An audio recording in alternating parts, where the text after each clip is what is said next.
From sales and marketing executive to now international speaker and social entrepreneur, tune in to the Activation Hour podcast as we share with friends and influencers the activation required to make an impact in sales, marketing, and the marketplace. I'm your host, Melissa D. White, the Activation Specialist, CEO, corporate trainer, and nonprofit founder. We're getting real about personal and professional moments that push us to our purpose at work and in the world. Now, let's get activated.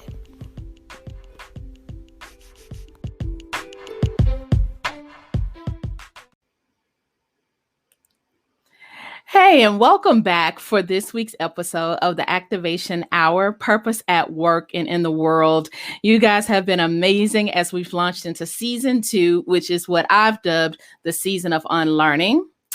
I am your host, Melissa D. White. And so I really wanted this season to be a transparent place of having a conversation about lessons we've unlearned, whether it's at work or in the world, and just on our journey to purpose. And this particular conversation it's a business one, but it's a life lesson, I believe, when we talk about protecting your purpose. And I couldn't think of anyone better to bring in on this conversation than attorney Ashlee Fox. And when I tell you this dynamo in the legal field has taken such a different approach to educating entrepreneurs, particularly as she coins it, boss women, to learn more about how to make boss moves. Ashlee Fox is an attorney here in Atlanta, Georgia, and she is my attorney. Now, you won't get the inside scoop or any of my attorney-client privilege info, but what you will get is kind of just some guidance on when you have ideas and when you want to launch out. And it can be very scary territory when you get into business, right? And so she's done a phenomenal job and has been literally legal wise counsel to me and so many other women.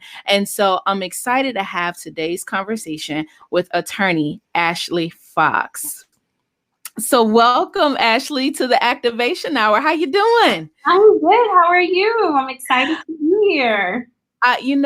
Guys, I have to tell you, if you're catching the YouTube stream behind the scenes, which this is a great time to not only go ahead and subscribe, because you're going to want to hear more, not only from Ashlee, but everyone this season, but you can also go to the Activation Hour YouTube channel, see her beautiful face, and catch the behind the scenes. Ashlee, it feels so good to see you face to face. We've had so many conversations about business, right? But we haven't officially met outside of social media and phone conversations. So thank you. Yeah. I know your business, but you know my business, but you don't know like my business. And so it's nice to have just a real conversation. Right, exactly. Absolutely. So, and I appreciate you were so willing when I said, hey, look, I want to have a bigger conversation with you. I think more people need to hear it. Why was it important for you to join me and talk about purpose today? Why was that important to you? You know, it is so important on so many different levels. But the first one is we have got to create a life that we love, and we have to learn how to live our purpose. And, you know, speaking to young entrepreneurs that are ready to step out and live their purpose is so important. And then on top of that, it's important to protect that purpose, because when you're living your purpose, you are spending hours dedicating time to this, to making it exactly what you want. And the last thing you want to happen is for someone to come and steal it, copy it, or for someone to tell you you have to shut that business down, that you've dedicated hours, time, and so much work into. And so it's so important that we protect our purpose.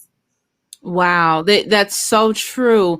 And, you know, like myself, I started my business. Many of us start just really out of a passion, right? Mm-hmm. And, it's my hobby and this is what I love or my calling. And we just want to help people. I just want to help until you realize like, well, helping people is great, but like there's a business behind this, and it's a real thing now that where you have to make contracts and money, and sometimes that scares people. What advice do you have on like starting to really legitimize your passion and your purpose into a real business?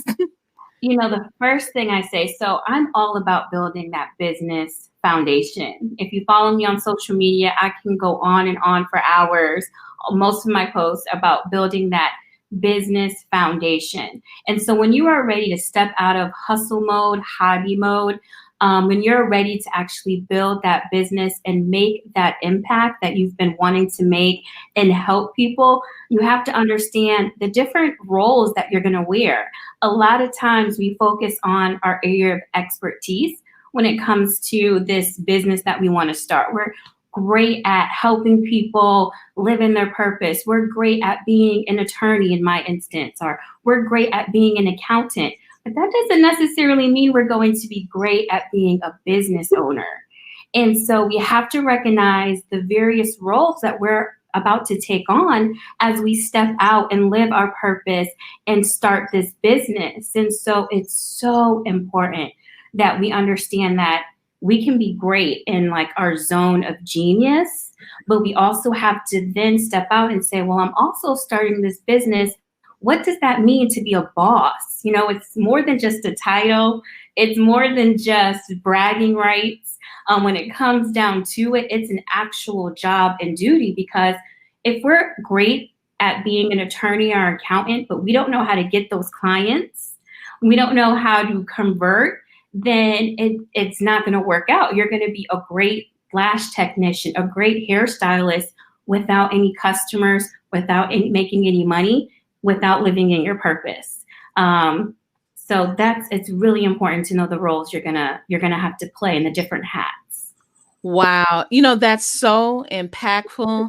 And I can admit that is the shift, right? That I even personally experienced. And I've been introduced to so many different books to help elevate that thinking or shift your thinking. And one of my favorites is E-Myth, where it talks about, hey, shifting from technician to manager to entrepreneur. And it's like, you can be a great technician, meaning you're good at the skill and you excel at your trade or your craft, but to think like an entrepreneur, there's a very different hat you have to put on. And you do have to think about things like the protection, the operation, the team building. And so you have been like excellent at the tips you give. So let me give you guys some background, right? So actually it's very unconventional. I've never seen an attorney educate in the way that she has through social media. And we've talked about this offline. I was like, man, and let me tell you, her branding is phenomenal. I mean, it's all things fun and girl boss, and just, it's like, whoa, it gets your attention, but it educates you. It's not just pretty and a bunch of fluff. It's real substance. So like, what was the thought behind that? Because I gotta admit, that's pretty unconventional for an attorney. Thank you. And that's exactly what I wanted to do when I stepped out and decided to make my own, start my own law firm. I wanted to do something unconventional. We have a stigma when it comes to attorneys and the legal profession. And quite frankly, a lot of people, Black people in particular, are hesitant to work with attorneys in the legal system because historically the law has been something that's been used against us. And so my goal in creating my law firm, one of the core pillars is to make it accessible, make it relatable.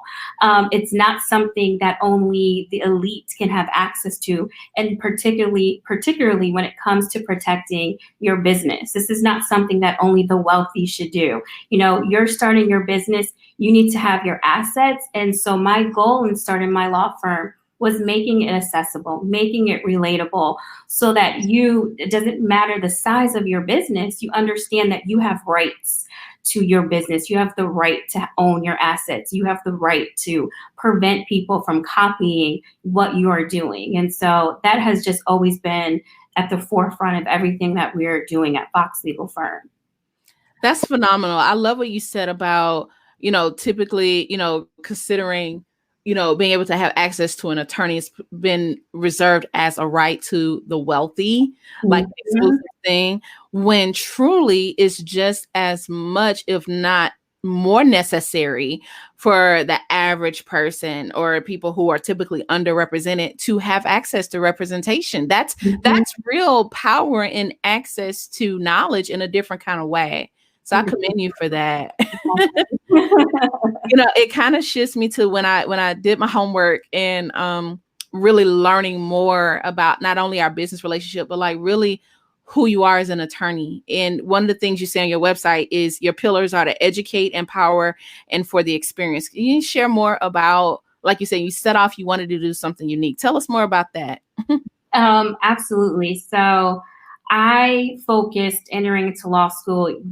Anyone that's an attorney knows they have a set focus for you. They want you to be that corporate attorney that's going to go into what we call big law. Big law means big money, prestige, and a lot of stress, no work-life balance. And that's not something I wanted. And so when I set out to start this law firm, I wanted to be something that was going to, like I said, be accessible, be relatable, and give my clients an opportunity to access to the education of the law, how you can use the law as a benefit and a tool to help you elevate your business to the next level. And I want to empower my clients to go out there and use the tools, the resources that we provide them, and take that business to the next level. Get those assets, right? And then, which is trademark registration, build your asset, build your IP portfolio, and turn that into another way to generate income and wealth. And so that's what we're all about. We want to educate, we want to empower you, we want to help elevate you, and in the process, we want to provide a great experience as well. And I'm just loving this journey so far, being able to step out on my own and do this. You said something powerful, education of the law. And particularly in today's date and time, right? Mm-hmm. Where not only the law as it pertains to my person and the protection of my rights, but then the next level of what are my rights locally and nationally as it pertains to my business. We've had extensive conversations through my journey of even copyrights and trademarks. This stuff, it can feel very foreign and intimidating to people. Mm-hmm. So, the topic this season is unlearning. There was a lot of unlearning, all the people think they know, right? So people say, well, I did it this way, or you should do this, you should do that. And I that's what my commitment was. I was like, no, how about I go to the expert and let the expert help me unlearn all of this bad information? Mm-hmm. So when people come to you, what are some of the main, give us a lesson in unlearning? What are some things, some myths you have to dispel right offhand when dealing with clients or potential clients? Oh my goodness. One of the first major ones is once you have your LLC, you own your business. That is not the case at all. LLC formation does not mean that you own your branding, doesn't relate to trademark registration, doesn't relate to copyrights. Another huge myth is that you don't have to do trademark registration. It's not applicable if you're just starting your business, or even if you only been in business for 3 years. Trademark registration is something for a big business that's been in business for 5 years or more, or that's making, $500,000 a year or $1 million in profits a year. That's when you need trademark registration. Those are two of the big myths that I have to dispel in my discovery calls with business owners, because a lot of my business owners are in Facebook groups and they get a lot of advice from everyone that's not an attorney. And what happens is the wrong advice. I'm so glad we touched on this. And for my listeners, I know y'all are learning. If you're in your car, you might need to pull over and take some notes on this one if you're listening. I mean, seriously, because especially in our community, everybody's like, oh, my cousin a lawyer and she told me this. Or my mama's sister, cousin, friend had a friend that went to law school. It's like, no, honey, let's get some facts here as it pertains to this, particularly in our community. So one of the other things too, you've always in your marketing and your branding, like I said, it's so much girl power and just glam. You make you make it fun and approachable, and like you do make your client, at least for me, I know it feels like talking to a friend, and it feels you don't throw a bunch of words at me I don't know, and if I don't know, you're patient with me. Tell me why it was important to help boss women learn and educate to make boss moves. Why was that such a big like mission for you? Um, my education, I have a master's in social work and then my law degree. I focused on social economic justice and particularly in the Black community. And so my law firm is a way to get at economic justice and particularly for Black women business owners. We all know that Black women are leaving their jobs at record numbers and starting their own business because of the unfulfillment they have at their job, the underappreciation, being underpaid, overworked. And so I wanted to make it so that when I'm working with business women that are ready to make boss moves, that they know how to do it, that they feel empowered to do it, and they know that they can do it, right? A lot of times women, regardless of color, suffer from imposter syndrome, right? Always second guessing yourself, never thinking that you have the knowledge or the information to move in the circles that you're in. And so I want to give you the confidence to do that and be able to speak about your business from the rooftops and yell about it and know that you deserve to be in those rooms, to be in those meetings. You deserve to build that business. You have the knowledge and the expertise to do that. And a lot of times it's just that one person that's encouraging you to do that. And so I want to be that encourager. I want to make women feel that they can do this. You have knowledge and expertise. Stop guessing yourself. Wow. You are like all up and through my season talking about imposter syndrome. That is so real. And that's a lesson in life and business that people don't talk about. And I think it's just now becoming a topic because we can give it a name like, no, sis, you are great. You are amazing. You're dope. You know what you're doing. Don't let that get into your head. And so now once you accept the expert you are, now you can accept the expert help that comes with it. Right. So that's so important. And then the coaching, like it's literally like legal counsel / coaching when speaking with you. And so now hearing your social work background, I'm like, oh, that makes sense now.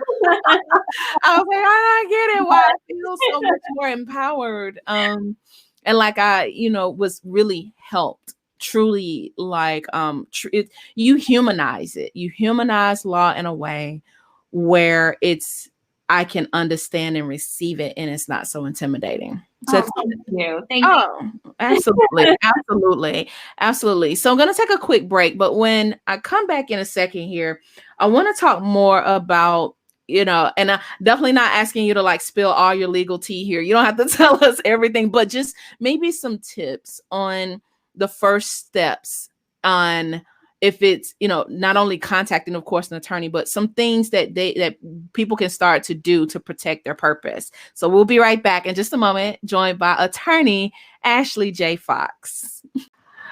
All right. So to pick up on our conversation about purpose, you set so much clear intention when starting your firm on serving women, empowering them, but also, like you said, education of the law. So given today's topic about protecting your purpose, I want you to kind of free flow here and just share what are some of the main things we should know or the first steps of protection we should take for our purpose, whether it's your business, whether even if it's knowing your rights in work and working, twofold, right? You've advised me on that. Like, hey, if you are a full-time employee and an entrepreneur, there are certain rights and protections to consider. So share with us a little bit on that topic. Sure. So the first thing when it comes to, protecting your business and taking that step is your mindset. You have to understand that protecting your business is so important. And I like to use the example of HGTV. So if you guys watch HGTV, they have so many renovation shows on there, flip flipping their houses. And what happens is a couple comes on and they want to renovate their house. And they have a certain amount of money that they have to update their house, to make their house look pretty. But what happens halfway through this show is that someone's going to tell them, we opened up the walls and your roof has some problems, electrical. And I've never seen a couple go on there and say, you know what, I don't care about, those underlying issues. I don't want to protect my house. I want the pretty granite. I want the ensuite. I want the really nice house. I only care about the looks. No, they say, I understand that this is going to cut into my budget. I'm not happy about it, but peace of mind and having a safe house is important to me. And that same logic is what you have to have when it comes to your business. You cannot have peace of mind if what you are building is not safe, it's not protected, and you don't have that shield.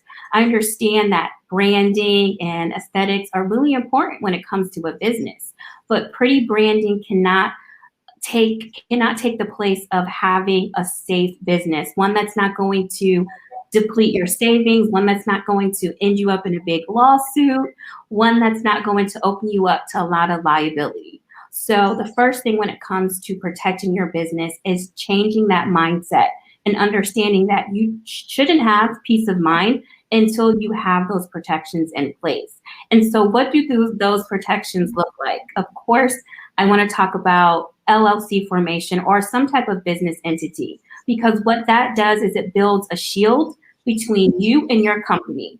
And why is that important? That's important because if anything were to happen, if anyone were to sue you, they're not going to be able to come after your personal assets. They're not going to be able to come after your house, your car, money in your personal bank account. And that's huge. They're only going to be able to sue you for the things in your business. And so that's really important when it comes to protecting yourself and your business. You want that shield. And so you want to make sure that after you form that LLC, that you function like an LLC. The second protection of this is, of course, trademark registration. You want to make sure that you are taking ownership over everything that you are building, because without that, someone can easily come and copy your business. You don't have any rights to it, any protections to send them that cease and desist. And in this day and age, we can see how easy it is for big business and companies to come in and copy the small guy, and current events. B. Simone is now being accused of that, right? And so it's something that you might think is not going to happen to you, but you don't know what can happen in a year, 6 months from now when you're starting a business. So again, that goes back to that mindset, protecting what you are building. And then the last big protection is contracts. You want to make sure that you are utilizing contracts with everything. When it comes to hiring someone, even when you're hiring someone to take your photo, you might be paying that photographer, but they own rights to that photo unless you have a contract that says these photos are now, you're transferring those intellectual property rights to me. If you don't have a contract, your photo is still that photographer's property. And so you want to make sure that you take steps to enter into contractual agreements. So those are my big 3 steps when it comes to protecting your business. That's so powerful what you just said. And even for me, as you were talking, I'm thinking about all the things I've done in building my brand, photo shoots, videos, all sorts of content. And ownership is this is the recurring theme I'm hearing you say. Yes. Protecting ownership through contract, protecting ownership through trademark. Like, that's so important that you own your purpose. Yes. That if you believe, hey, this is my God-given gift, my calling, whatever it is, sometimes we can become so spiritual about it that we forget that we live in a world where ownership has to be specifically declared on paper. Yeah. And just because it was in your head, like you said, one of the myths about LLCs, right? And I've even heard, and here's the thing, from wealthy people, like I know substantial business owners, multimillionaire earners who is like, oh, I own my domain, I own my LLC. It's like, but your name is out here wide open. Like, Exactly. and if someone wanted to, misappropriate or take that from you, one of the things I had always put this on my vision board, like to secure an attorney, secure the accountants, like build my team of protection, build the hedge of protection. And the number one reason why was after I saw, I think I shared this with you, had a family member, my uncle, who was really just a phenomenal male figure in my life. After he transitioned and passed away, I saw the power of having your affairs in order. But I also saw the power of transferring ownership. Mm-hmm.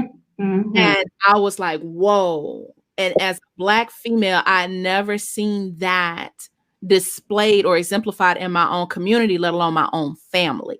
Mm-hmm.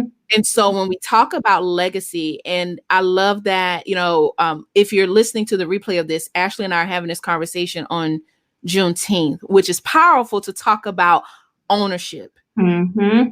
on a day like this. So let's go there and really talk about, what does trademark and copyright mean for ownership and financial economic power to have that? Yes, I equate it to economic justice. When you own the assets of your business, you now have the potential to pass it on, like you mentioned, legacy.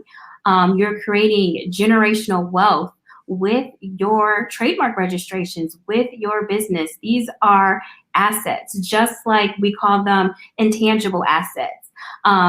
Because although you can't hold them, you can't see them, you can own them, in the same way that you can own property. And in the same way that you can pass real estate down, you can pass your trademark asset protections down. And that is huge. That's one way of creating that legacy and generational wealth. And as we know, ownership equals wealth. The more things that you own, the more things that it allows you to create that wealth. And it's so important that we take steps to do that. Black entrepreneurs are so creative, so amazing, and they really can set the foundation for so many amazing businesses. And you need to make sure that you are owning those ideas. And so when it comes to trademark registration and protection goes down to your branding of your business. It's your brand identifier. So that business name that means something to you, make sure you take steps to own that and go through that process, because if you don't, you're leaving yourself open and exposed to someone else doing that. And we don't like to think that these things can happen to us, that these bad things can happen, and they can. And to be clear, it doesn't mean that the other business owner is being malicious or they have bad intentions. A lot of times we think of names that are similar. And when it comes to trademark registration, that's all it has to be, is similar. It doesn't have to be identical. And the services don't have to be identical. Similar is enough to say you can't take ownership rights over this business and you're the one that's infringing. So it's really important. As you described, like those ownership rights, in when you say, ownership is wealth, ownership is power.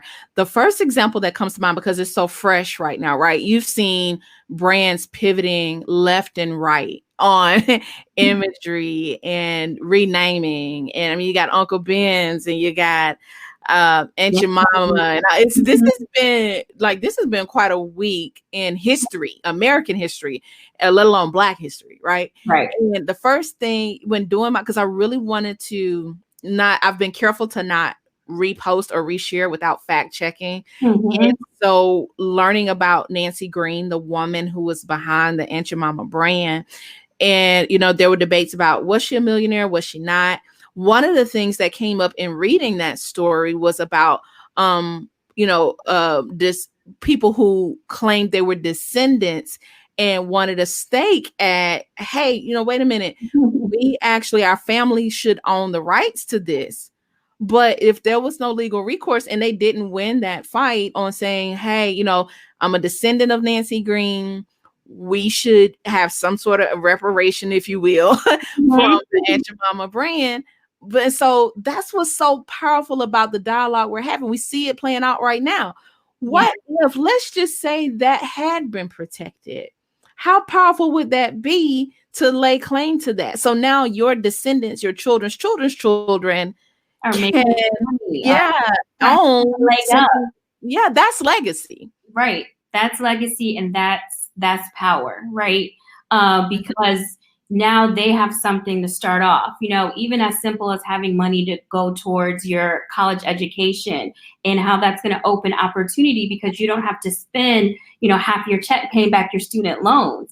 It's those little things where now you have a little bit more money because maybe your family was able to give you some money to go to college. So now you can afford that house and get that mortgage and acquire an asset. And so that's why it's so important to build that legacy and to create that generational wealth so that it can go, like you said, it can be passed on and helping the next generation get that leg up. So they don't have to start from the very bottom. They have a little bit of a head start in this race. Wow. Ashlee, I don't know if you've ever seen the video. It's like a race on equality, and it has teenagers and it was a high school teacher that facilitated this, where it says, hey, it lines all the students up in one row, black, white, and everything in between. And it says, hey, if you grew up in a 2-parent household, take a step forward.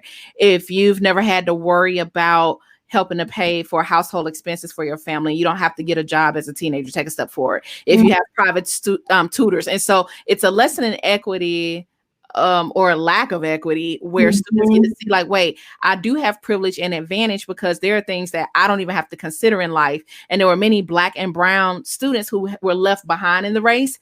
And they said, okay, now when you all race, although they're behind you, understand it's not a fair race because you actually are getting a head start. And so you describing that about, hey, maybe now inherently I'm giving, someone behind me a head start on education, or now you get the seed money for that new business or venture. You want to start from something that I'm doing today. That's what I picture when you say that. And for like, this is what equity looks like. You want to have equity, get ownership. Equity is ownership. That's how I see that. Yes, exactly. And it's so important for that, and that we provide that for the next generation so that they don't have to start from the back of the finish line.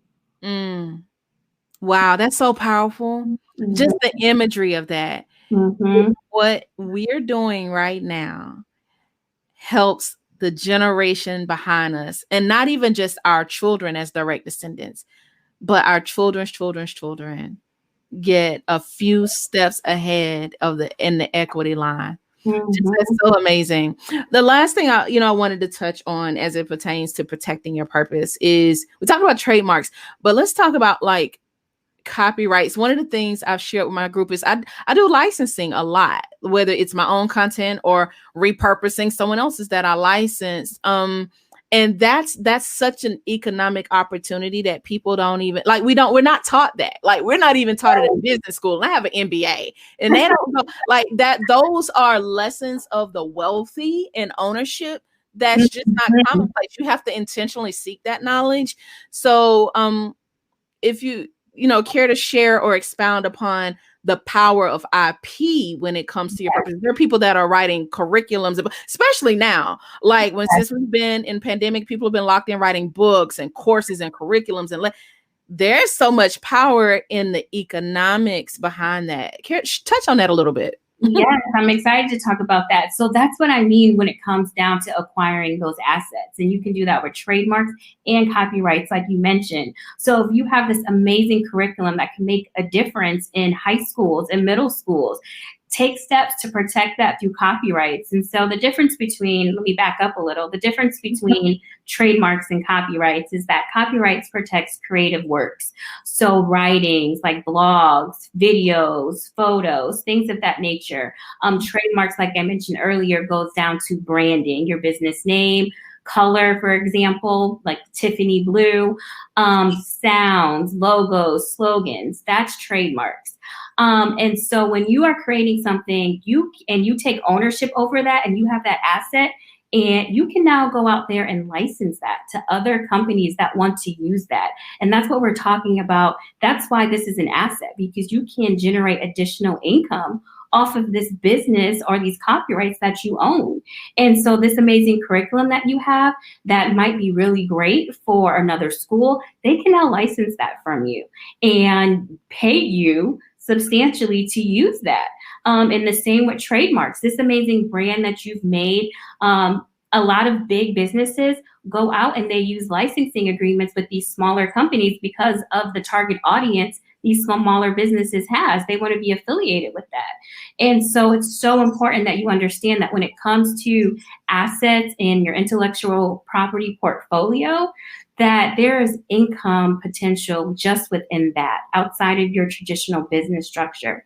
So yes, taking steps to take ownership so that you can open up another stream of income, so important. Phenomenal. Listen, if you are catching this, what a radical lesson in unlearning what we thought we knew about the law and protecting our purpose. Ashlee, you're so dynamic. Thank you so much for spending a little time with me on your Juneteenth. And this means so much to me. Thank you. It was great. Thank you for having me. So lastly, tell our audience how to connect with you so that they can learn about protecting their purpose and potentially work with you as their legal representative over their brand. Absolutely. So you can, of course, follow me on Instagram. We are very active over there. My handle is @attorney_Ashlee. And then you can always visit my website. It's ashleejfox.com. And there you'll have access to my legal website where you can book a discovery call and speak with me on the phone.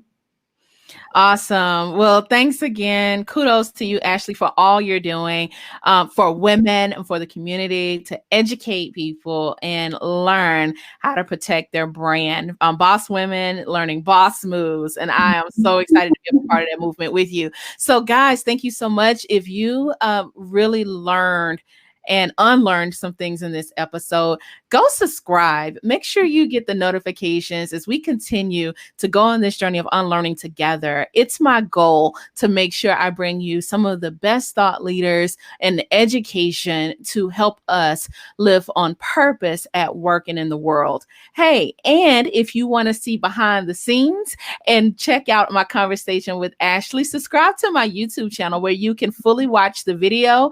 Drop comments below as we'll both be sharing insights as well. Follow her again and go to her website at ashleejfox.com so you can protect your purpose. You've been listening to the Activation Hour podcast. I'm Melissa D. White. Until next time, stay activated.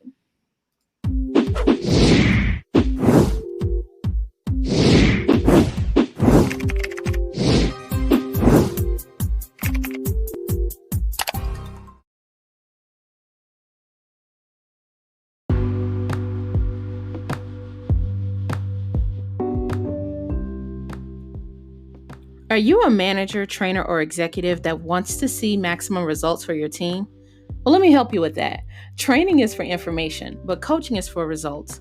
Learn more about Activation Coaching International and our coaching certification program for business leaders who want to see the best results and even help your team activate their purpose at work and in the world. 65% of people say that working with a coach helped them improve performance at work, and 80% said that coaching helped them improve their self-confidence. What better way to invest in your team than by being a coach through Activation Coaching International? Learn more at bit.ly/readytocoach. See our show notes for details.